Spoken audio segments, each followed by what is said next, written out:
There are several changes coming to the real estate industry, and I'm going to take a few minutes to walk you through them. My name is Lindsey Hudson. I am a full-time realtor here in Orlando, serving this area for the past 5 years. I have mentored over a dozen real estate agents, and I work alongside my husband, who is a mortgage broker. So I have overseen hundreds of real estate transactions, and I have a healthy understanding of our market and the sales happening here. I wanted to take a few minutes to make sure everybody understands moving forward a few key changes that will take place when buying or selling a home. So first question is usually, why is this happening?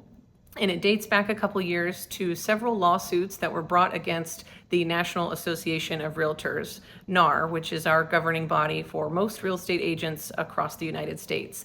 These lawsuits were mostly pertaining to sellers feeling that the practice in place was not as transparent or fair as they would like for it to be. And long story short, NAR did reach a settlement that went into effect on August 17th, 2024. So before I get into those changes, I'll go over kind of the way it was, and then we'll talk through how things are moving forward. So prior to this past weekend, a seller would meet with a realtor. The two of them would discuss terms of the listing agreement, and that included the compensation or commission to be shared amongst the seller's agent and the buyer's agent. So in that practice, you had a listing agreement that was between the homeowner, the seller, and their listing agent. You had sort of an informal agreement between the buyer and the buyer's agent. And then what brought the two together, of course, is the purchase agreement, which will remain the same. Going forward now, just as a seller has an agreement with their listing agent, it will be mandatory that a buyer also enter into a written agreement with their buyer's agent. So one of the biggest changes with this settlement is a buyer will not be able to begin viewing any properties with a licensed realtor without having a written agreement in place. This written agreement will be very similar to the listing agreement. It will outline the duties of their agent, and it will specify an amount of commission that the buyer's agent will earn. The second change that was included in the settlement is that there will be no advertising of any commissions allowed in our MLS. So MLS is short for multiple listing service. They're widely used across the United States. It's the portal online that your agent will go in and enter all of the listing details, and that one portal feeds all of Zillow, Trulia, Realtor.com, Homes.com. And so what's been agreed upon is that there will be no advertising of any commissions. So the effort here from National Association of Realtors is to create that transparency for the buyer and the seller to have full control over, the representatives that they've hired. Full control over their commissions, I should say. A lot of people have questions about how that commission will be earned if the seller is no longer communicating what they're offering.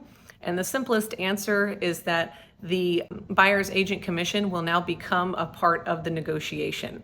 Just as you would negotiate purchase price, closing date, closing cost credits, you will now also be negotiating for the seller to pay your buyer's agent.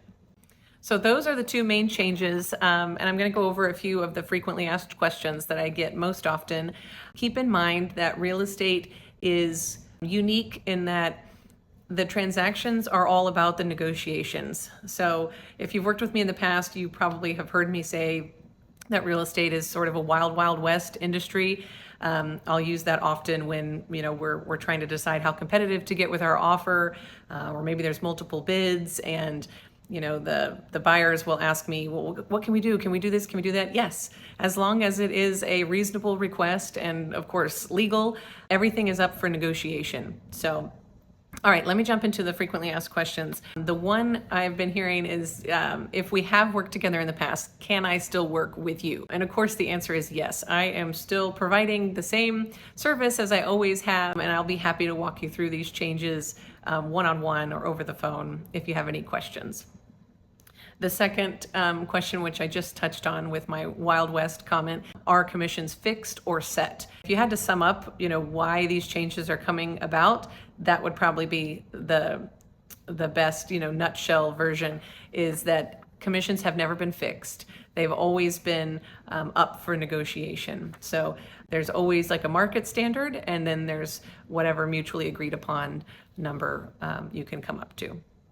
Last one I get frequently is, do I have to pay commission? Sellers will ask this as well as buyers. The easiest answer is no, of course not.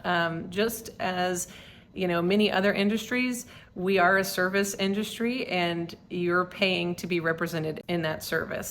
A good example of this is a for sale by owner.